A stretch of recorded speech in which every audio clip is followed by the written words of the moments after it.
একাদশ শ্রেণীর ছাত্রদের কথা ভেবে আমি আবার ফিরে এলাম।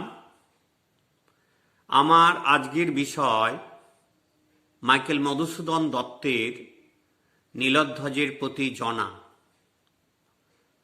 কবিতাটা পাঠের আগে কবিতাটির উৎস সম্পর্কে দু একটি কথা বলবো। নীলধ্বজের প্রতি জনা কবিতাটি নেওয়া হয়েছে বীরাঙ্গনা কাব্য থেকে, মাইকেল মধুসূদন দত্তের বীরাঙ্গনা কাব্য। এই বীরাঙ্গনা কাব্যটি একটি পত্র কাব্য, অর্থাৎ এখানে যে লেখাগুলো রয়েছে প্রত্যেকটা পত্র এক একটা চিঠি। এটাও একটা চিঠি। নামটা দেখে আমরা বুঝতে পারছি নীলধ্বজের প্রতি জনা। তাহলে নীলধ্বজকে চিঠিটা লিখছেন কে? জনা। প্রথম প্রশ্ন হলো নীলধ্বজ। নীলধ্বজ কি? নীলধ্বজ হচ্ছেন মাহেশ্বরীপুরীর রাজা। আর জনাকে? জনা হলেন এই মাহেশ্বরীপুরীর যে অধিপতি নীলধ্বজ তাঁর স্ত্রী। তাহলে সহজেই আমরা বুঝতে পারছি যে জনা স্ত্রী হিসাবে এই চিঠিটি পাঠিয়েছেন তার স্বামীর উদ্দেশ্যে। মনে রাখতে হবে যে তখনকার দিনে ইচ্ছা করলেই রানীরা রাজার কাছে সহজে গিয়ে কোনো কথা বলতে পারতেন না। তাদেরকে সহজে রাজ দরবারে পৌঁছানো যেত না, কারণ রানীরা অন্তঃপুরে থাকতেন এবং রাজ দরবারে বিভিন্ন পাত্রপাত্রীদের সামনে গিয়ে রানীরা পৌঁছাতে পারতেন না। তাই বিভিন্নভাবে চিঠি লিখে দূত মারফত বা দূতী মারফত পাঠাতে হতো। তো যাই হোক, এখানেও একটি পত্র কাব্যের বিষয়কে আমরা পাঠ করব। এ প্রসঙ্গে মনে রাখতে হবে আমাদের যে মধুসূদন যে পত্রকাব্যটা লিখেছেন সেই পত্রকাব্যটার মূল উৎস হচ্ছে গ্রিক কবি ওভিড। সেই ওভিডের দ্য হিরোইডস বলে একটা কাব্যগ্রন্থ ছিল এবং সেখানে কতগুলো নারী বা নায়িকা তথাকথিত তাদের নায়কদের উদ্দেশ্যে পত্র লিখেছিলেন। সেই হিরোইডস বা অথবা তাকে বলা হয় দ্য হিরোইন অব দ্য এপিস্টলস, সেটাকে সামনে রেখে মধুসূদন তার পত্রকাব্যের খসড়া করেছেন, বীরাঙ্গনা পত্রকাব্যটা রচনা করেছেন। তবে একটা কথা আমাদের মাথায় রাখতে হবে যে শুধুমাত্র যে ওভিডের প্রভাবটাই মধুসূদনের কাব্যে এসেছে তা নয়, একই সঙ্গে সংস্কৃত সাহিত্যেরও একটা প্রভাব আছে। অর্থাৎ সংস্কৃত কাব্য সাহিত্যে গভীরভাবে অনুশীলনের দ্বারা মধুকবি জেনেছিলেন প্রাচ্যের শকুন্তলা বা রুক্মিণী দেবী তাদের বিরহপত্র লিখেই নিজেদের অভাব, অভিযোগ বা দুঃখের কথা জানিয়েছিলেন তাদের নিজ নিজ স্বামীদের কাছে। হয়তো তাই বীরাঙ্গনা কাব্যের প্রথম সংস্করণের প্রচ্ছদে সাহিত্য দর্পণ থেকে একটা উদ্ধৃতি দেওয়া আছে। আমার কাছে এখানে বীরাঙ্গনা মূল কাব্যের একটা অংশ রয়েছে, তা আমি সেখান থেকে তুলছি। প্রচ্ছদে সাহিত্য দর্পণ অর্থাৎ বিশ্বনাথ কবিরাজের লেখা সাহিত্য দর্পণ থেকে একটা সংস্কৃত অংশ তুলেছেন। কি লেখা আছে? লেখ্য প্রস্থাপনই ন্যায্যা ভাবাভিব্যক্তির ঈশ্বতে। তবু কাব্য বিচারে পত্রকাব্য আঙ্গিকের উৎকৃষ্টতা নেই তাদের। তাই শেষ পর্যন্ত বলা যায় বীরাঙ্গনা কাব্য ওভিডের এপিস্টল অব দ্য হিরোইন্সের আদর্শে অমিত্রাক্ষর ছন্দে রচিত প্রথম বাংলা পত্র কাব্যগুচ্ছ।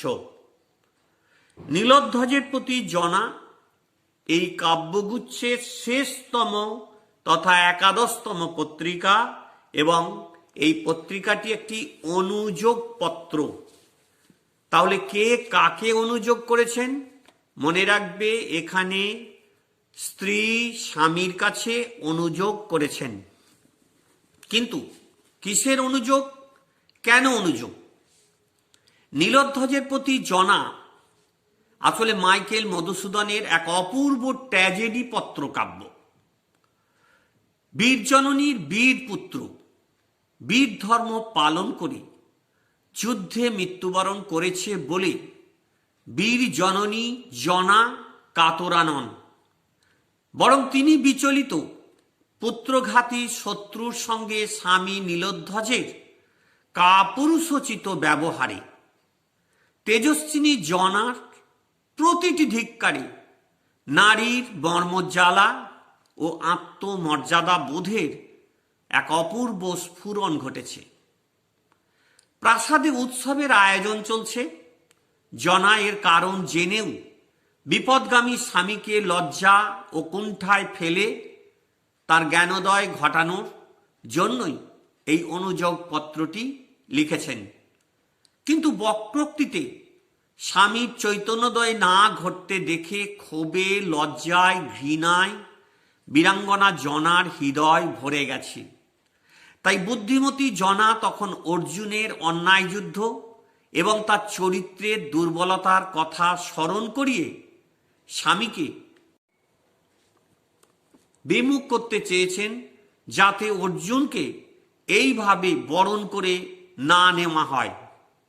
কিন্তু কোনো মতেই তাকে বোঝাতে না পেরে একবারে ক্ষত্রিয় বীরাঙ্গনা ও মমতাময়ী মাতৃকামূর্তি জ্বলন্ত পাবক শিখারূপিণী জনা বীর শহীদ পুত্রের অনুগামী হবার শপথ নিয়েছেন। এবং এই পত্রিকার মধ্যে সরাসরি জনা অভিযোগ করেছেন যে পুত্রের হত্যাকারীকে হত্যা না করে পুত্রের হত্যাকারীর প্রতিশোধ না নিয়ে নীলধ্বজ যেভাবে তথাকথিত অর্জুনকে বরণ করে নিয়েছেন সেটা কোনো মতেই কাম্য নয়। তাই আমাদের এই বিষয়বস্তুটা মাথায় রেখে জনার এই পত্রিকা অংশটি আমরা পড়ব। তোমাদের কাছে আশা করি এই সাহিত্য চর্চা বইটা নিশ্চয়ই তোমাদের কাছে আছে। এই সাহিত্য চর্চা তোমাদের টেক্সট বই, এবং এই বইটাকে সামনে রেখেই আমি তোমাদের নীলধ্বজের প্রতি জনা কবিতাটি পাঠ করব। মাহেশ্বরী পুরীর যুবরাজ প্রবীর অশ্বমেধ যজ্ঞাশ্ব ধরিলে পার্থ তাহাকে রণে নিহত করেন। নীলধ্বজ রায় পার্থের সহিত বিবাদ পরান্মুখ হইয়া সন্ধি করাতে রাজ্ঞী জনা পুত্রশোকে একান্ত কাতর হইয়া এই নিম্নলিখিত পত্রিকাখানি রাজ সমীপে প্রেরণ করেন। পাঠকবর্গ মহাভারতীয় অশ্বমেধ পর্ব পাঠ করিলে ইহার সবিশেষ বৃত্তান্ত অবগত হইতে পারিবেন। তাহলে এটা প্রথমেই আমরা জানি মাহেশ্বরী পুরী, অর্থাৎ যে পুরীর অধিকর্তা হলেন কে? রাজা নীলধ্বজ। সেই পুরীর যুবরাজকে, তার নাম প্রবীর। প্রবীরকে তাহলে নীলধ্বজের পুত্র, একমাত্র পুত্র। অশ্বমেধ যজ্ঞাশ্ব ধরিলে, অশ্বমেধের যজ্ঞের অশ্বের দড়ি ধরলে। তাহলে এই প্রসঙ্গে একটু শব্দ বলে দেওয়া দরকার। অশ্বমেধ কি আর যজ্ঞাশ্বই বা কি? অশ্বমেধ পর্ব সম্পর্কে আমাদের কাছে একটা পৌরাণিক কাহিনীর কথা তোমাদের বলতে হবে। মনে রাখবে যে অতি প্রাচীনকালে কি করা হতো না, প্রাচীন ভারতে রাজতন্ত্রের আমল থেকে রাজারা নিজ কৃতিত্ব তথা শ্রেষ্ঠত্ব প্রদর্শনের জন্য অশ্বমেধ যজ্ঞের আয়োজন করতেন।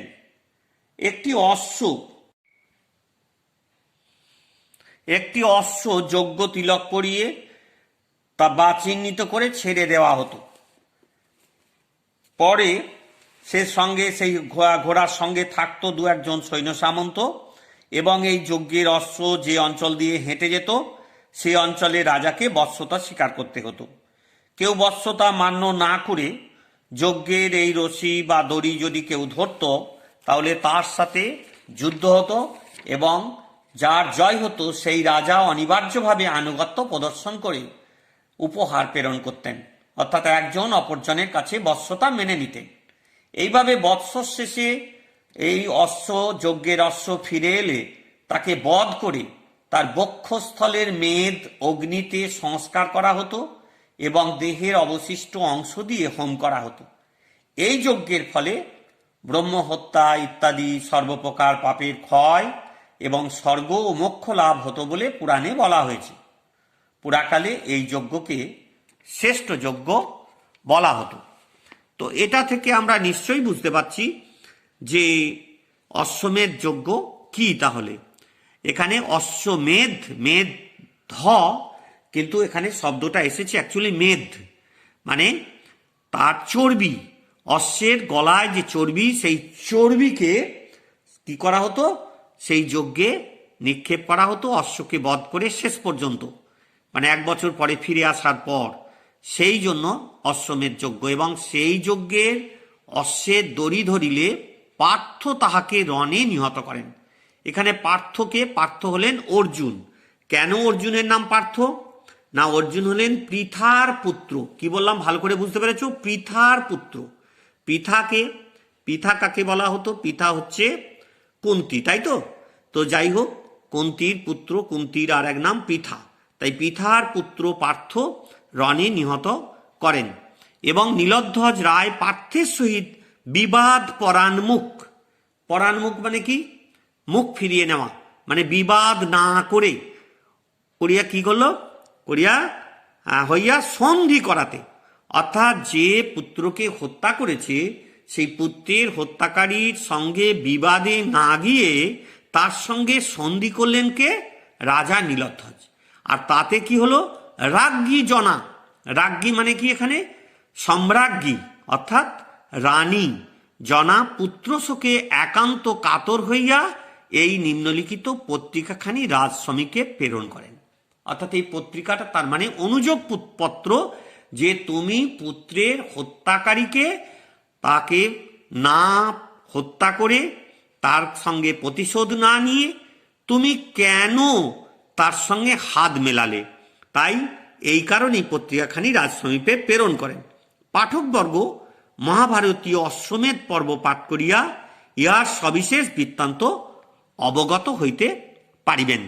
তাহলে মনে রাখতে হবে যে অশ্বমেধ পর্বতে এই কাহিনীটা নেওয়া হয়েছে মহাভারতে, সুতরাং সেটাও আমাদের মনে রাখতে হবে। তাই এইটাকে শুধুমাত্র পাশ্চাত্য প্রভাব বা অভিধের প্রভাবে কাব্য লেখা বললে হবে না। মনে রাখতে হবে প্রাচ্য কাহিনী পাশ্চাত্যের ঢালাইয়ে তৈরি, পাশ্চাত্যের ছাঁচে গড়া। তাই প্রাচ্য পাশ্চাত্যের যুগল মিলনে নীলধ্বজের প্রতি জনা কবিতাটি রচিত হয়েছে। এবারে আমরা আসছি মূল কবিতায়। কবিতা পাঠ করছি, একটু ভালো করে বুঝে নেবার চেষ্টা করো। বাজিছে রাজতরুণী রণবাদ্য আজি। তাহলে তরুণ কি? তরুণ হচ্ছে বাড়ির যে দুর্গ বা গেট, সেই দরজার সামনে বাজছে রণবাদ্য, অর্থাৎ যুদ্ধের বাজনা বাজছে আজকে, মানে সেদিনেতে। হেসে অশ্ব, হেস্যা হচ্ছে অশ্বের ধ্বনি, তাই অশ্ব তার হেস্যার ধ্বনি করছে। গর্জে গজ অর্থাৎ হাতি গর্জন করছে। উড়িছে আকাশে রাজকেতু, কেতু অর্থাৎ কেতন মানে চূড় পতাকা, রাজ পতাকা উঠছে। মুহুর্মুহু হুঙ্কারিছে মাতি রণমদে রাজসৈন্য, এবং প্রতি মুহূর্তে হুঙ্কারে মেতে উঠছে রাজসৈন্যরা। কিন্তু কোন হেতু, কিন্তু কি কারণে? এই কথাটা বলার মধ্যে, এই প্রশ্নবাচক শব্দ ছুড়ে দেওয়ার মধ্যে জনা কিন্তু একটু বক্রোক্তি বা শ্লেষাত্মক উক্তি করতে চাইলেন, অর্থাৎ ব্যঙ্গাত্মক। কারণ তিনি জানেন যে রণমদে মাত্ত হওয়ার যে চিত্র, সেটা কোনো পুত্রের হত্যাকারীর প্রতিশোধ নেওয়ার জন্য নয়, বরং তার সাথে হাত মেলানোর জন্য, অভিষেক ঘটানোর জন্যে। তা এটা কোনো মতে মেনে নেওয়া যাচ্ছে না। তাই কোন হেতু শব্দের মধ্যে একটা ব্যঙ্গ বা তীর্যক বিদ্রুপ আছে। সাজিছ কি নররাজ যুজিতে সদলে প্রবীর পুত্রের মৃত্যু প্রতিবিদিত?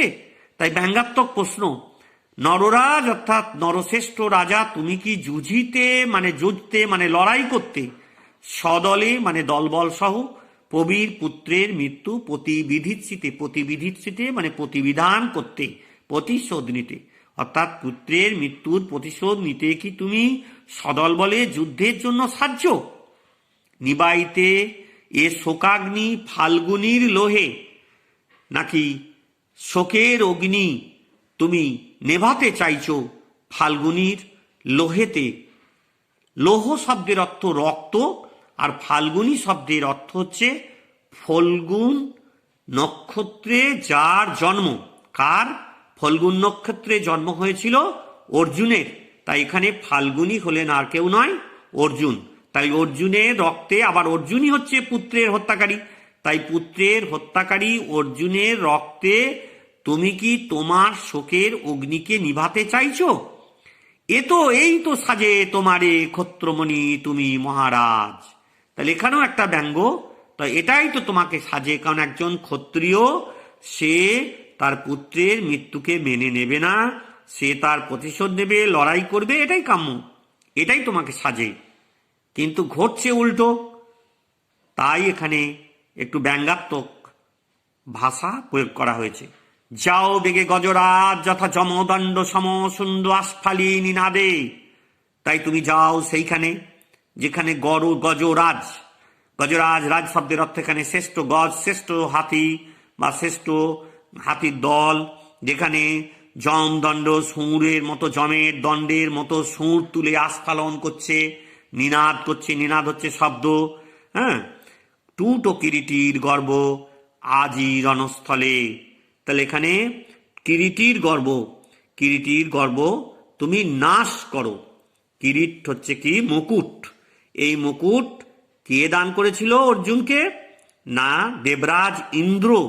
দেবরাজ ইন্দ্র যখন দেখলেন যে অর্জুন তথাকথিতভাবে দানবদের বিরুদ্ধে লড়াই করছে, অতএব সেই দানবদের সঙ্গে লড়াইয়ের মুহূর্তে একটা কিরিট অর্থাৎ মুকুট দান করেছিলেন দেবরাজ ইন্দ্র অর্জুনকে, এবং তার সূত্র ধরে কিরিট ধারণকারী হিসাবে কিরিটি এই নামটা হয়েছিল অর্জুনের। তাই টুটো কিরিটির গর্ব আজি রণস্থলে, তাই যুদ্ধক্ষেত্রে সেই অর্জুনের গর্ব তুমি টুটে দাও, মানে নাশ করো, দূর করে দাও। সে যে বড় বীর নয়, সে যে অন্যায়ভাবে তার পুত্র প্রবীরকে মেরেছে, এটা তারই কথা জানালেন। খণ্ডমুণ্ড তার আনো শূলদণ্ড শিরে, তাহলে তার মাথা কেটে, মুন্ডু কেটে একেবারে শূলদণ্ড শিরে টেনে নিয়ে এসো তাকে, অন্যায় সমরে মূঢ় নাশিলে বালকে। অর্থাৎ এখানে পুত্র প্রবীর, সে একান্ত বালক, তাকে নাশ করেছে, তাকে অন্যায়ভাবে যুদ্ধে মেরেছে। তাই এটা যে কত বড় অন্যায় তার কথাই বলা হচ্ছে। তাই নাশো মহেশ্বাস তারি, মহেশ্বাস হচ্ছে মহান শাসজার, এখানে মহেশ্বাস সে অর্থে নয়, এখানে মহাবীর অর্থে মহেশ্বাস শব্দটা ব্যবহৃত। তাই মহাবীর তুমি তাকে নাশ করো। ভুলিব এ জ্বালা, এ বিষম জ্বালা দেব ভুলিব সত্তরে। অতএব আমি পুত্রের হত্যার যে যন্ত্রণা, যে জ্বালা, সেটা আমি ভুলবো যদি তুমি সত্যই তোমার পুত্রের হত্যাকারীকে হত্যা করে আমার সামনে তার মুন্ড নিয়ে আসতে পারো। জন্মে মৃত্যু বিধাতার এ বিধি জগতে, আমি জানি জন্মিলে মরিতে হবে, অমরকে কথা কবে, এটা সত্যি ঘটনা। তাই আমার পুত্রের মৃত্যু ঘটেছে, আমি সেটাও ধরে নিচ্ছি যে জন্মেছে বলেই মৃত্যু হয়েছে। বিধাতার এই বিধি জগতে, এটাই বিধাতার নিয়ম। ক্ষত্র কুলপুত্র রত্নপুত্র প্রবীর সুমতি সম্মুখ সমরে পড়ি গেছে স্বর্গধামে, কি কাজ বিলাপে প্রভু। তাই আমার ক্ষত্রিয় কুলে রত্ন সম্মুখ যুদ্ধে প্রবীর সুমতি সে স্বর্গধামে গেছে, তাই তার পুত্রের কান্নাতে, মৃত্যুতে আমি কাঁদছি না। কারণ এখানে যথার্থ ক্ষত্রিয় মাতা হিসাবে এই জনা কথাগুলো বলেছেন। কারণ জনা জানে যে প্রকৃত একজন ক্ষত্রিয় বীর, সে যুদ্ধক্ষেত্রে যদি প্রাণ দেয় তাহলে সেটা বীরের মর্যাদা পায়। অতএব সেই ইয়েটা কখনোই অপমানের নয়, তার জন্য কান্নার কোনো কারণ নেই। তাই পাল মহিপাল ক্ষত্রধর্ম ক্ষত্রকর্ম সাধ ভুজ বলে। তাই তুমি হচ্ছে মহিপাল, তুমি মহাশ্রেষ্ঠ বীর, তুমি ক্ষত্রিয় ধর্মের পূজারী, তুমি ক্ষত্রিয় কর্ম কি সেটা তুমি জানো, অতএব সেটাই তুমি সাধন করবে নিজের ভুজ বলে, ভুজ অর্থাৎ বাহু বলে মানে শক্তিতে। হায় পাগলিনী জনা তব সভা মাঝে নাচিছে নর্তকী আজি, গায়ক গাইছে উতলিছে বিনাধ্বনি, তবে সিংহাসনে বসিছে পুত্র হারিপু মিত্রোত্তম এবে, সে বিছ যতনে তুমি অতিথি যতনে। কিন্তু আমি পাগল হয়ে যাব, তুমি তো তোমার পুত্রের হত্যাকারীকে হত্যা করার জন্য এই আয়োজন করনি। তোমার সভা মাঝে নর্তকীরা নাচছে, গায়কীরা গাইছে, বীণাধ্বনি বেজে উঠছে, আনন্দের উল্লাস চলছে। একই তুমি কি এখানে মজলিস জলসা বসিয়েছ? তব সিংহাসনে বসিছে পুত্রহারিপু মিত্রোত্তম এবে, তোমার সিংহাসনে বসেছে পুত্রের হত্যাকারী সেই শত্রু, সে তোমার মিত্রোত্তম শ্রেষ্ঠ বন্ধু। সেবিছ যতনে তুমি অতিথি রতনে, তাকে অতিথি বলে বরণ করে নিয়ে রত্নের মর্যাদা দিয়েছ। কি লজ্জা দুঃখের কথা হয় কব। কারে আমার দুঃখের কথা কাকে বলবো বলো? হতজ্ঞান আজি কি হে পুত্রের বিহনে, মায়েশ্বর পুরীশ্বর নীলধ্বজ রতি। তুমি কি তোমার বুদ্ধিভ্রষ্ট হয়েছে? তুমি কি সবকিছু হারিয়ে বসে আছো? যে দারুণ বিধি রাজা আধারিলা আজি রাজ্য হরিপুত্রদনে, হরিল কি তিনি জ্ঞান তব। যে বিধাতা নিষ্ঠুর বিধাতা তোমার পুত্রকে হরণ করে চারিদিক অন্ধকার নামিয়ে এনেছে, সেই বিধাতা কি তোমাকে বুদ্ধিভ্রষ্ট করেছে, তোমার জ্ঞান হরণ করেছে? তা না হলে কহ মোরে, কেন এ পাষণ্ড পাণ্ডুরথি পার্থ তবপুরে অতিথি? যদি তাই না হবে, তবে তোমার ঘরে এই পাষণ্ড পাণ্ডুরথি পার্থ কেন এসেছে অতিথি হয়ে, অর্থাৎ অর্জুন? কেমনে তুমি হাই মিত্রভাবে পরশে করো যাহা প্রবীরের লোহে লোহিত? তুমি তাকে কিভাবে বন্ধু হিসাবে বরণ করে নাও, যার হাত তোমার পুত্রের রক্তে রক্তাক্ত লোহিত হয়ে আছে? ক্ষত্রিয় ধর্ম এই কি নিমনি? এটাই কি ক্ষত্রিয় ধর্ম? পুত্রের হত্যাকারীর সঙ্গে হাত মেলানো, এটা কি কখনো হয়? এটা কি কোনো মেনে নেওয়া যায়? কোথা ধনু কোথা তুন কোথা চর্ম, না ভেদে রিপুর বক্ষ তীর্ণতম স্বরে রণক্ষেত্রে, মিশ্রালাপে তুষি চোখে তুমি কর্ণতার সভাতলে। তাই তোমার ধনু কোথায় গেল? তোমার তুন সেই ধারালো অস্ত্র কোথায় গেল? কোথায় তোমার সেই চর্ম? ওসি তোমার তরবারি কোথায়? না ভেদে রিপুর বক্ষ অর্থাৎ শত্রুর বুক ভেদ করে দাও তীক্ষ্ণতম স্বর দিয়ে রণক্ষেত্রে, মিষ্টালাপে তুষি চোখে তুমি কর্ণতার সভাতলে। তাকে ওইভাবে বধ না করে তুমি তাকে মিষ্টি মিষ্টি বাণী শুনিয়ে, নর্তকীর নাচ শুনিয়ে, গায়কীর গান শুনিয়ে তুমি তাকে মিষ্টালাপে তোষণ করছো তার কানের কাছে। এটা কি শোভা পাচ্ছে?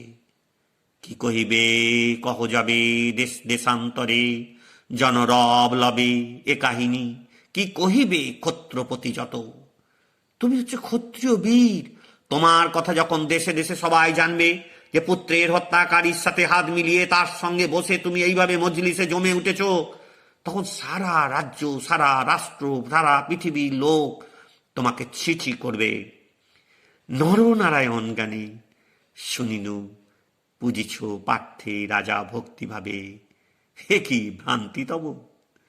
তুমি কি ভুলে গেলে যে যাকে তুমি পুজো করছো সে কি কে? তাকে তুমি ভক্তিভাবে রাজা বলে পুজো করছো? তুমি কি জানো ও কে, ওর কি চেহারা, ওর ইতিহাস? এই বলে আস্তে আস্তে জনা তার পত্রের গভীরে প্রবেশ করলেন এবং তিনি আস্তে আস্তে একটার পর একটা প্রশ্ন করে, একটার পর একটা বিষয়বস্তু তুলে এনে তিনি দেখাতে চাইলেন যে যেটা তথাকথিতভাবে নীলধ্বজ করছেন সেটা ভুল করছেন। তো এরপর আমরা দেখব আস্তে আস্তে অর্জুন সম্পর্কে, অর্জুনের পরিচয় সম্পর্কে এমন কিছু কুৎসিত মন্তব্য করা হবে যা কিছু দিয়ে জনা চাইলেন যে নীলধ্বজের মন থেকে অর্জুনকে সরিয়ে দিতে এবং পুত্রের হত্যাকারীকে যেন প্রতিশোধ নেওয়ার জন্য নীলোদ্ধাস তৈরি হয়। কিন্তু কিছুতেই যে কিছু হচ্ছে না, এটাই পত্রের বিষয়। তা আজকে আমি এই পর্যন্তই তোমাদের পড়ালাম। এর পরের দিন আমি বাকি। তাহলে ছাত্ররা, আজ যে পর্যন্ত পড়ালাম আশা করি তোমরা সেটা বুঝতে পেরেছো। এবং এই অংশটা আমি প্রাথমিকভাবে পড়ালাম এই কারণে যে তোমরা একেবারে পুরোটা পড়লে হয়তো তোমাদের মধ্যে ধরে রাখতে পারবে না, অসুবিধা হবে। সেই জন্য আমি কিছুটা অংশ পড়িয়েছি। তোমরা এটাকে আবার বাড়িতে পড়বে। পড়ার পর যদি কোনো জায়গায় কোনো অসুবিধা হয় তাহলে এখন তো বুঝতেই পারছো সবটাই অনলাইন, তাই স্বাভাবিকভাবে তোমরা কমেন্ট বক্সে তোমরা প্রশ্ন করতে পারো। যে কোনো জায়গায় যদি কোনো কিছু জানার থাকে সেগুলো করবে। আর আমার ওই কবিতিকা বাংলা ক্লাস বলে যে চ্যানেল আমরা রেখেছি ইউটিউবে, সেটাতে তোমরা যদি চ্যানেলটা সাবস্ক্রাইব করে রাখো তাহলে তুমি নিশ্চয়ই তোমাদের পরবর্তী ভিডিওগুলো নিজে থেকেই পেয়ে যাবে, আলাদা করে আর পাঠাবার প্রয়োজন হবে না, তোমরা নিজে থেকেই পেয়ে যাবে। কাজেই তোমরা কাল বিলম্ব না করে এই চ্যানেলটাকে সাবস্ক্রাইব করে রাখো, এতে তোমাদেরই সুবিধা হবে, কারণ বাকি অংশটা পেয়ে যাবে। এবং আমি এর পরবর্তী অংশ পড়ানোর সাথে সাথে কী ধরনের প্রশ্ন আসে বা কী ধরনের উত্তর লিখলে ভালো নম্বর পাওয়া যায় সেগুলো নিয়েও আমি পরবর্তী ভিডিওগুলোতে আলোচনা করব। তা দেখতে থাকো, ভালো থাকো। আজকের মতো এই পর্যন্তই। নমস্কার।